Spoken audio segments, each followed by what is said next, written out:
due to the MEA or NDA weekend, families going on vacations, but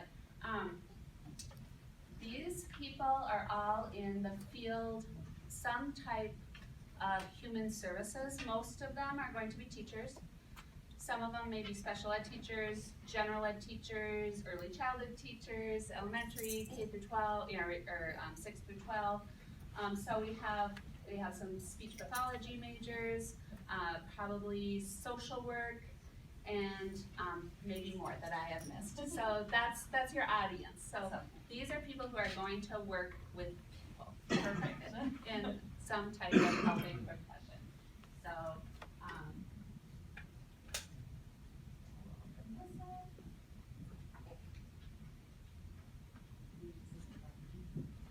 for it, Heather didn't plug it in last night, so I think it died. So I think we'll try it. Okay. It works with me for a little while. Just that button up there.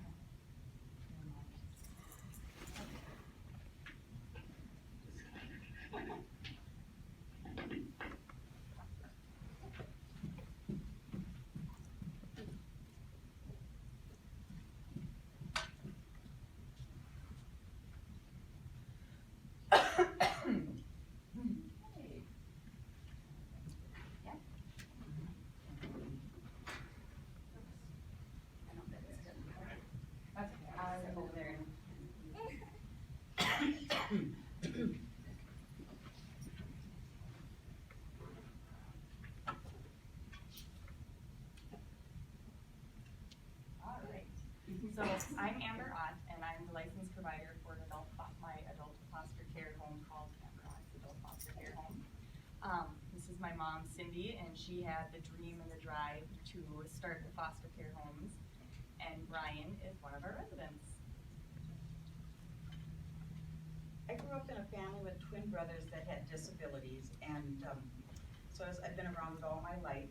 I also have a niece and a nephew that have disabilities.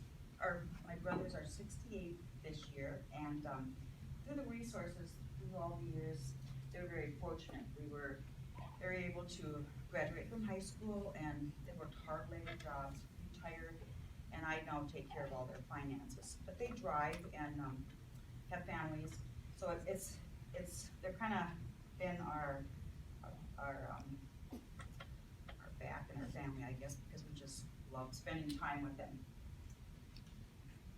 My nephew was in a corporate foster home for 20 years, and I always thought if I had the chance, someday I'd give him a chance to be in a family-oriented type foster care home, so he can be more with the family and travel around with them.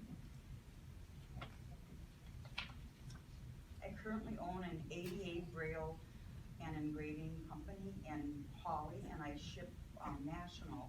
So with that in mind, I was able to, with my small business experience, I was elected to serve on the Minnesota State Rehabilitation Council for 2 years. I served on the business committee.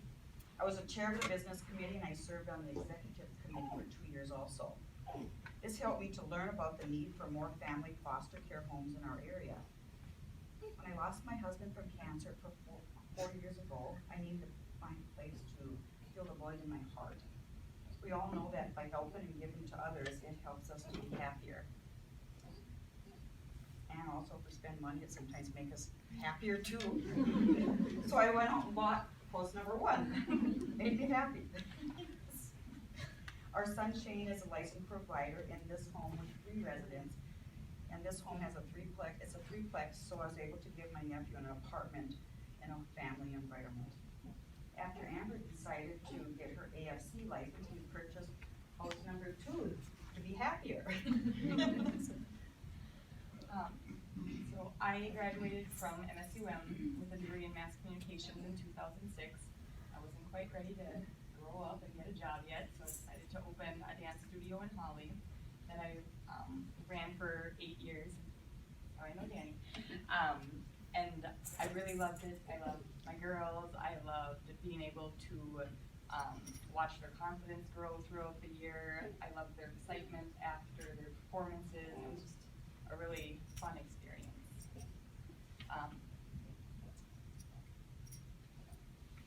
unfortunately, the hours aren't super conducive to the family life that I wanted to lead. So when I got engaged, I decided to sell my studio, and then I started working for an advertising agency up in Fargo. I had our son in 2017, and it was really hard to go back to school after having him. So, or back to school, back to work. And so I decided, I was like, I wasn't really sure what to do.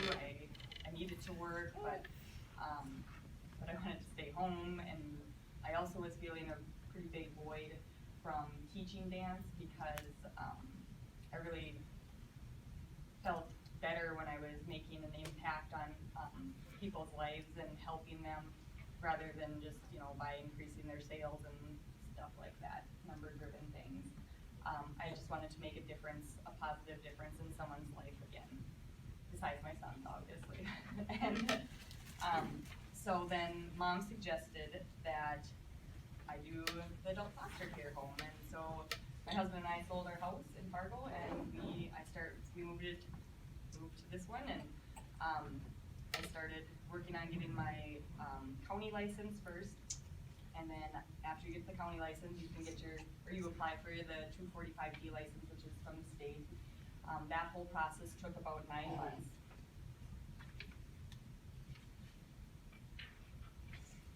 After I received my state license, then I spent over a year sending postcards out and information, business cards, all that kind of stuff to Clay County social workers and surrounding counties.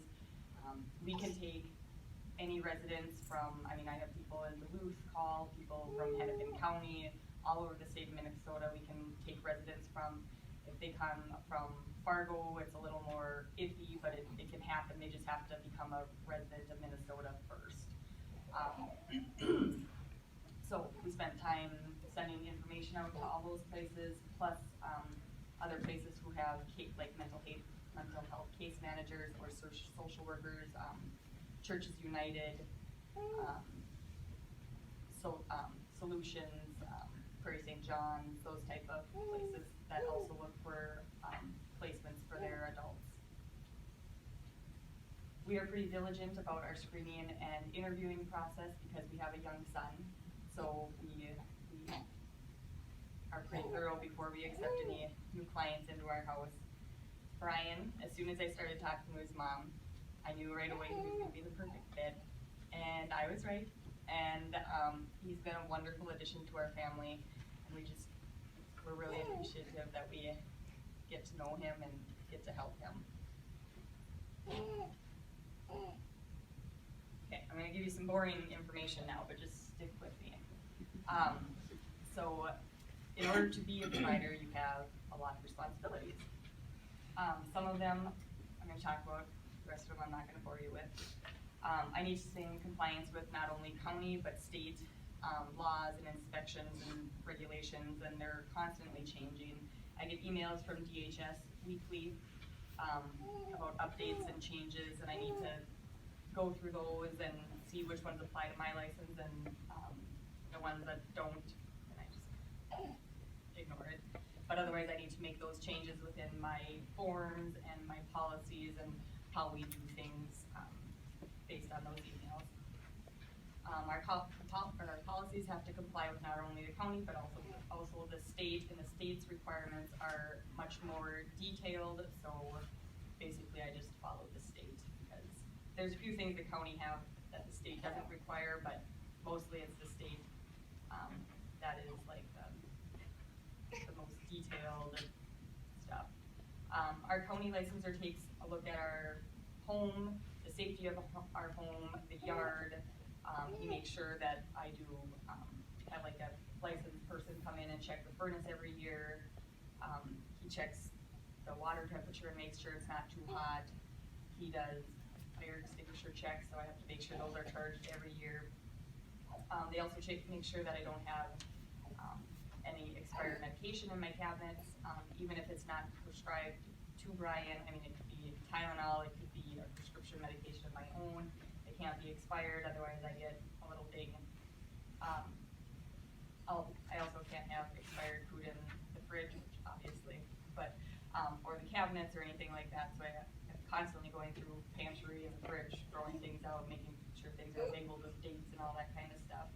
Otherwise, those things would be a little ding too. My computer is checked because I need to make sure I have a password on it at all times because there's confidential information on it for all of our residents. He looks through our entire house, including our private areas that are not, or off limits basically to our residents, including our bedrooms, my office, our private bathroom. And county doesn't really deal a lot with the paperwork. They check a few things, but they mostly just look at the house and the safety of the house and the yard. I had my state review in August, and my state licensor spent 3.5 hours looking over just my paperwork. So that was a little stressful, but a little helpful too. A lot helpful actually, because when you get your state license, they don't really give you any information. They're just like, okay, you're licensed, go get people. We're like, hey, what do I need to do? So there's a bunch of forms, there's a bunch of things that need to be done, and timelines they need to be done on, but you don't know any of that. So, like, I had to fill out some forms before Brian moved in, some forms by his 45-day meeting, and the rest of the forms I filled out either before his 6-month meeting or we'll fill it out at his 6-month meeting. My state licensor also let me know that, getting started is probably the hardest part just because there's such a gap in communication between the state and the county and what each person or each department needs for everybody to be in compliance. So they don't talk about it. Like the county social worker doesn't know what I need for the state. I don't know what she needs necessarily, so that can make things kind of confusing and difficult. But after you have your first inspection, they're super nice. They're like, okay, this is what you need. Don't worry, you still have a license. We're not taking it away. So that was relieving. Annual training I have to keep track of for myself and any employees. I have 12 hours of training I need to do annually for both the county and the state. The county is a little more lax on their training. I could watch the Temple Grandin movie and that would count for 2 hours of training. I could read through my policies for 4 hours, which is incredibly boring, and that would count for 4 hours of training and I'd be halfway done with my training, none of which really, I mean the Temple Grandin movie is great, but reading through my policies, which I wrote, doesn't really help me actually. So, the state, however, has more strict training, which I appreciate. They give me a list of things that I have to train on, and then that would be like mandated reporter training. I do have to look over certain policies every year and make sure those are updated only if needed. And the rest of my time I train on College of Direct Supports, which is an online curriculum that was put together by the University of Minnesota. I'm also responsible for conducting and keeping records of all my employees, training and orientation. They need to train on all our policies and the residence reports, making sure they're up to date on their CPR and first aid, their mandated reporter training as well. Employees have annual training after their orientation that they have to do and I keep track of as well.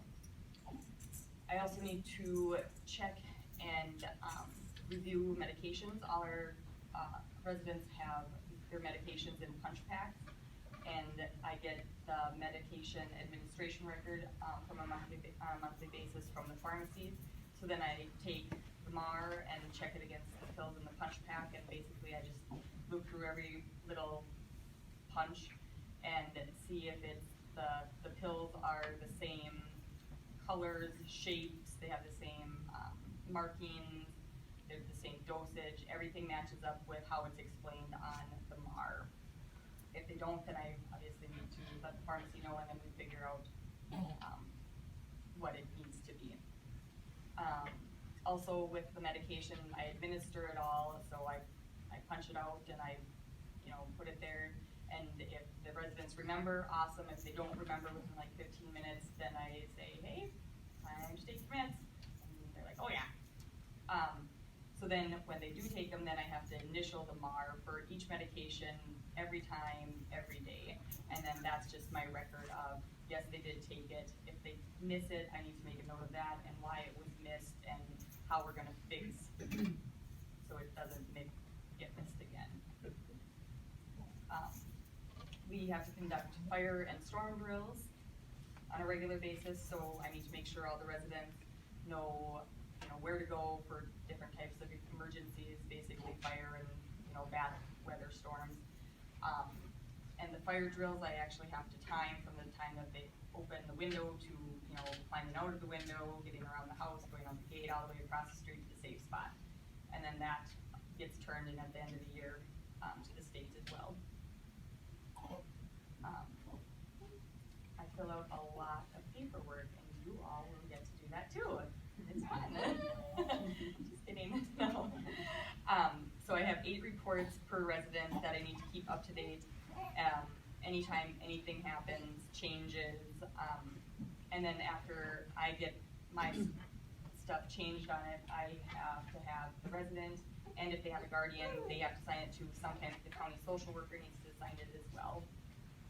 On top of those 8 reports, I'm responsible for tracking goals, implementing any rights restrictions. Not all residents have rights restrictions, but some do. If they do, then I need to make sure that the terms that we have agreed upon for those rights restrictions are followed. So they either they work towards getting their rights back, or if they get setbacks, then we need to reset the chart and start again from there. So I need to keep track of all that. On an annual basis, I need to give the resident, the guardian, and the county case manager copies of 5 of our different policies, our program abuse prevention plan, vulnerable adults act, maltreatment of vulnerable adults, mandated reporter information, our policy on how we report abuse and how they would report it if they needed to, and also a copy of the resident's rights. Everyone who receives that needs to sign something confirming that they did receive it and they do understand it, and that's something I do have to do on a yearly basis. I have to make sure that the entire team is updated on any changes with the resident, which includes a guardian if there is one, the county case manager or social worker, any mental health case managers if they work through Lakeland or Solutions or any facility like that, and anyone else that we decide at that time that they need to know that information. If counselors need to know it, then we would let them know. Otherwise, if they don't need to know, we don't tell. We have meetings every 6 months, and all reports and other forms I need to have done prior to those meetings, and then we review them in the meetings. We fill out a summary during the meeting just to make sure that we're all on the same page.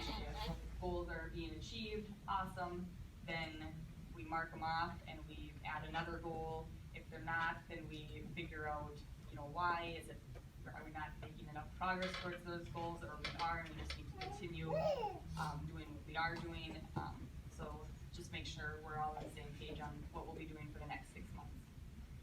I also need to communicate with the family and the guardian about changes in behaviors or mood, concerns, and also accomplishments. I think it's really important to not only talk about just things that we need to work on or behaviors that we need to address, but also the positive things that the residents are doing and the healthy choices they are making, because you need to celebrate those things. I need to communicate with the doctors, and usually that happens through either a mental health case manager or a nurse, and I just need to let them know, if any behaviors change, any moods change, the severity of those, and then they relay them to the doctor, and the doctor makes the appropriate changes with their medication, and then we get those changed out if need be.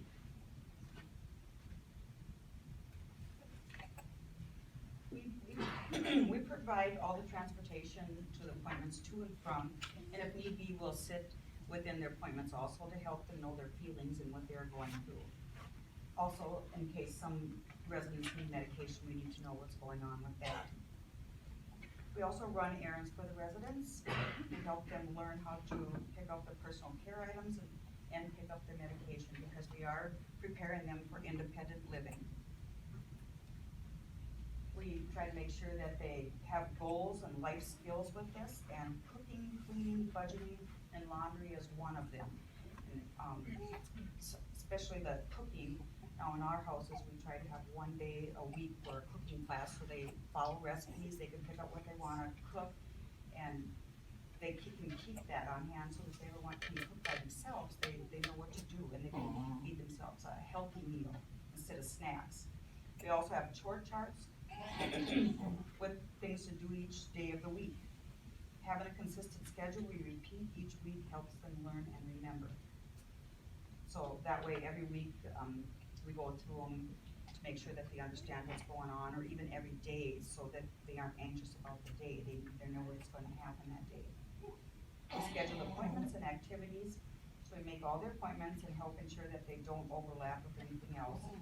We organize their appointments and activities on a calendar that we can discuss with the daily check, like I said. The biggest thing is we listen. We listen when they need to talk and help them talk through the feelings, different ways they can react to those feelings and what the outcomes of the reaction would be. That's a very important step, and just by listening, as we know, for anyone, it helps you through the day. Our goal for our residents is to have them feel like they're part of our family, because they are. We sit at the table together every night and we discuss our day and, you know, while we're eating and stuff, and we discuss our day, the good, the bad, the ugly, everything about it, and just kind of get it all out there. Maybe I had a rough day or something, and Jennings is my husband, Jennings or Brian has, you know, words of encouragement or something for me, and so we talk about that. We do activities at home like movies, movie nights, bonfires, arts and crafts, holiday projects like dyeing Easter eggs and painting and carving pumpkins. You will notice my hot little dragon here because he breathes fire, that's why he's hot. And then red hot chili pepper here, Brian. This is part of our family Halloween costume for this year. If you ever read the book, Dragons Love Tacos, it's an awesome book. But that's what we're basing our Halloween costumes on this year, so they were modeling for me earlier this week. So we obviously are doing trick-or-treating. We also do a lot of things outside of our home. We're going to pumpkin patch this weekend. We go down to the rodeo. We go to different parades, steam thrashers. We like to go, in the summer, we like to go to the swimming pools, the parks, bike rides, all that kind of fun stuff. During the winter, we'll go to like the Air Museum and different things, different indoor things. Sky Zone's gonna be on the list. Brian likes to go to be a ninja, 4-star ninja. Yep. So we'll get that in some more this winter. We also enjoy spending time at the lake and taking mini vacations to water parks, which is on the list this winter. But we spent some time at Davies this summer, along with some of the other pools around town.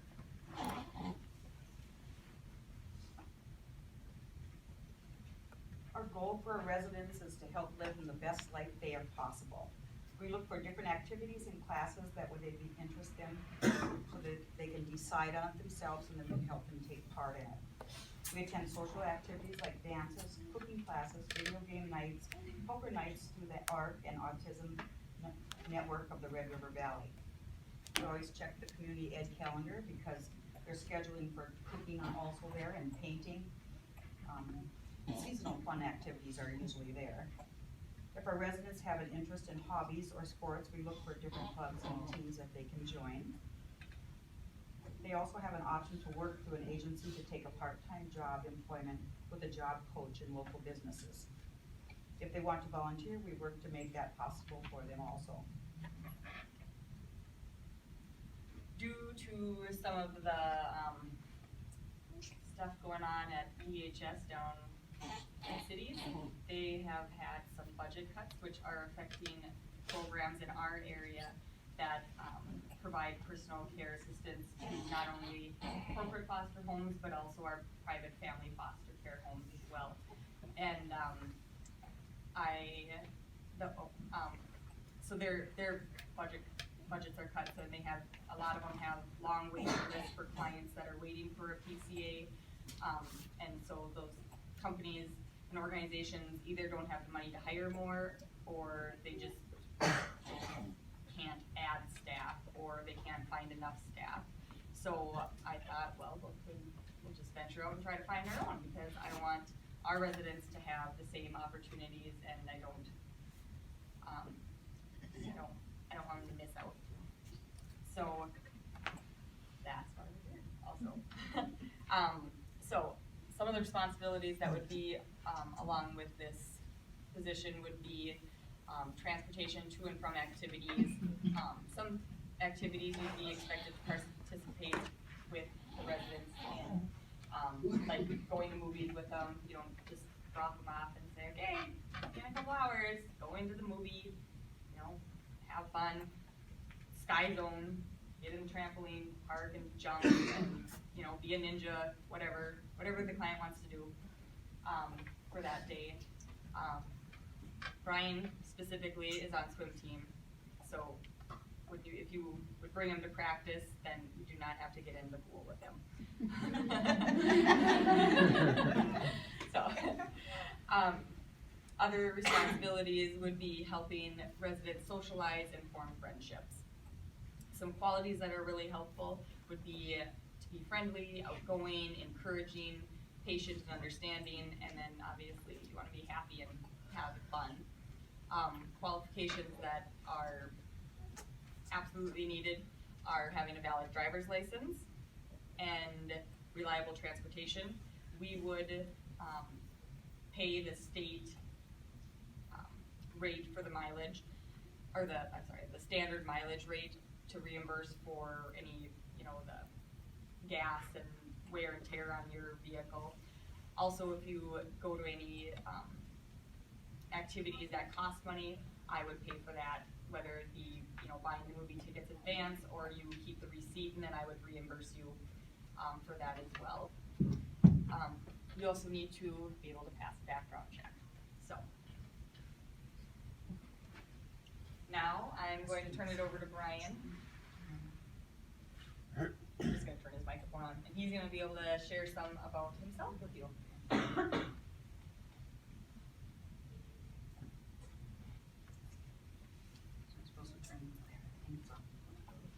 Okay, so it'll take a second and then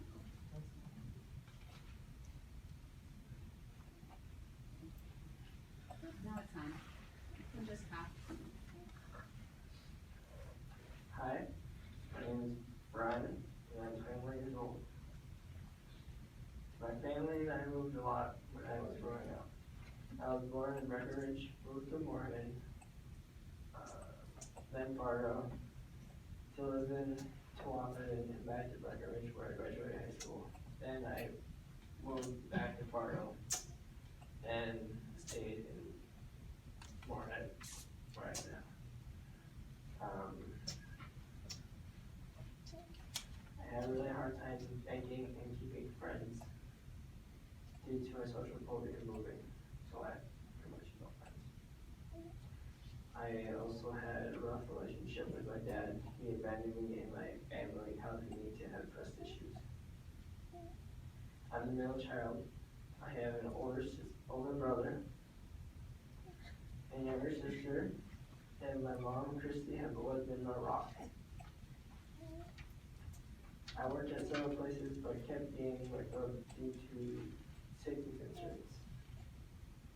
Or quit, or, fired, I don't know. Or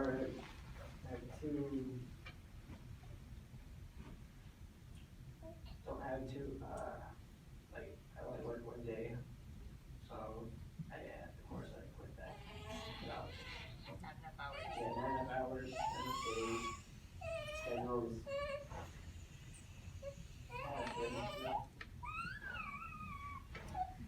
I moved to Eden, where I was going to live with someone I knew, but she ended up taking advantage of me financially and didn't help or support me the way she said she would. Plus, she beat me out, me and my brother out of the house. Then I moved back to Moorhead,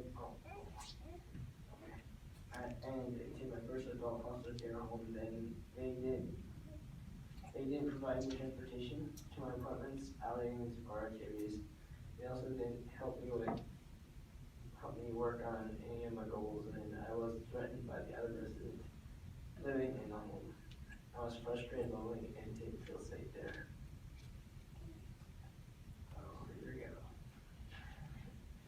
Alright, well, this is me. That's right, me right there. Up there. My sister Brianna, she's up there. She's right there. My brother. It might be dying, the battery might be dying. You can just ignore it and talk a little louder if you can. My brother Brennan. He's right up there, yellow.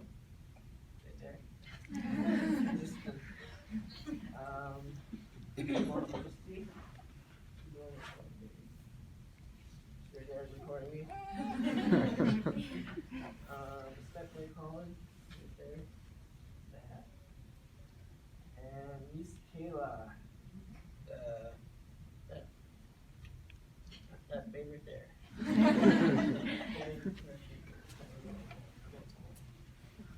At a barbecue party I threw at my house for them to come hang out at. I was recently diagnosed with autism spectrum with intellectual impairment. My long-term goals are to live on my own, have a friend, and be in a healthy relationship.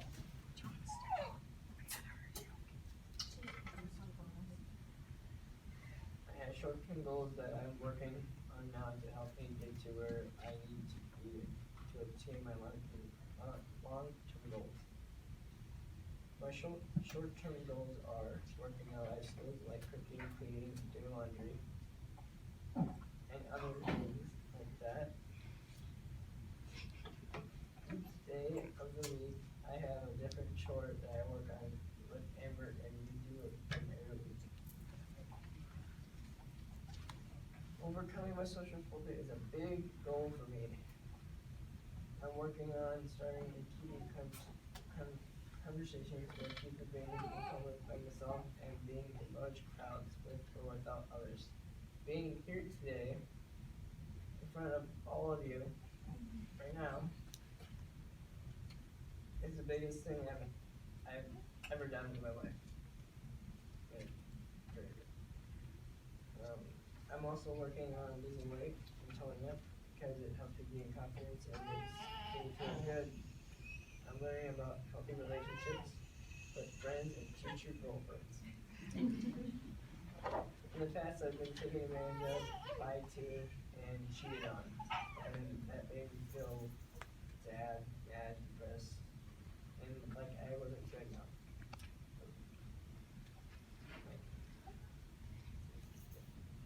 I'm learning how to be a responsible pet owner for my cat, Chloe. I feed and make sure she has water each day. I'm working on playing with her and spending time with her every day and making sure her litter box is clean each day. I'm going to start working with vocational rehab in Blue Sky so I can start working part-time with a job coach. I'm also finding healthy outlets to work out my frustrations, anxiety, and stress. Some of my favorite ways to do this is swimming. I'm also in the pre-swim team at the YMCA. I like to joke too, so. Sleeping. And I enjoy working out, riding bike, and playing video games. I'm very nice. I have a big heart. Not really a big heart, but like, you know. I'm very loyal, very protective, respectful, insightful because I know things I need to work on and I'm doing so. I also am empathetic, funny, I like kids and I love animals and my family and my foster family. What I enjoy doing for fun, swimming, fishing, playing video games, exercising, gardening, bonfires, being a ninja, riding bike, going to Thunder Road, watching movies, playing board games and cards, arts and crafts, cooking, mowing, and being outdoors without mosquitoes. I like being outdoors without mosquitoes. I don't like them. Attending to community events and going to concerts. I'm going to a Day to Remember concert at the end of the month with my brother. I also love going to church and singing in the choir, and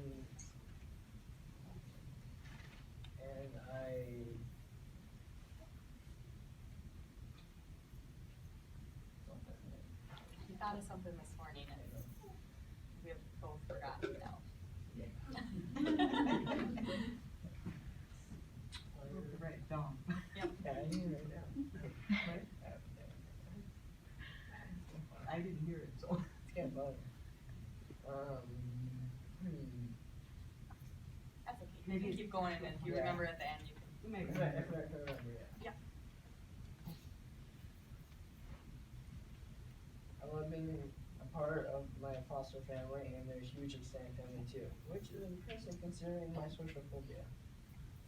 It's the best foster home I've lived in because I'm able to be active and do things I enjoy. They're also nice and work with me on my goals. I don't have to stress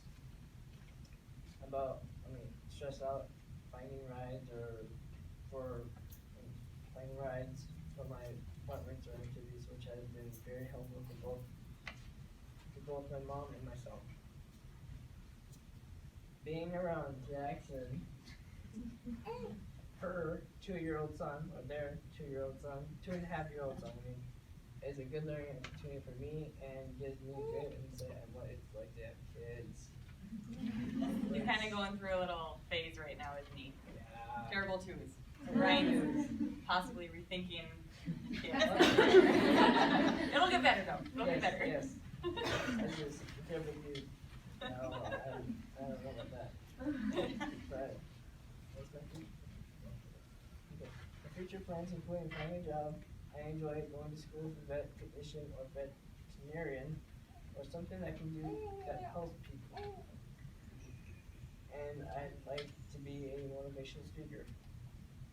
And ultimately, I'd like to start a family and have a wife and kids and pets, of course. So we want to thank you for giving us the opportunity to come into your class and talk to you today and share our story.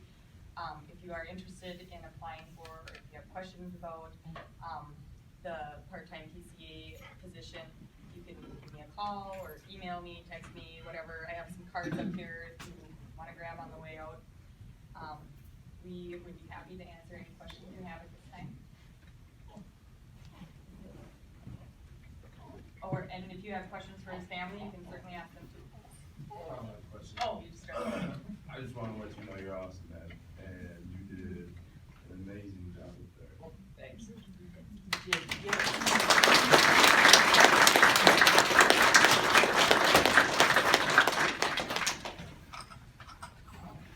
Any other questions before we let you go? Any questions on the employment opportunity? If you do have questions, you can go ahead and Amber has some cards up there that she can leave, and there's her information, and I also have her information. So let's give Brian, Amber, Cindy, and family a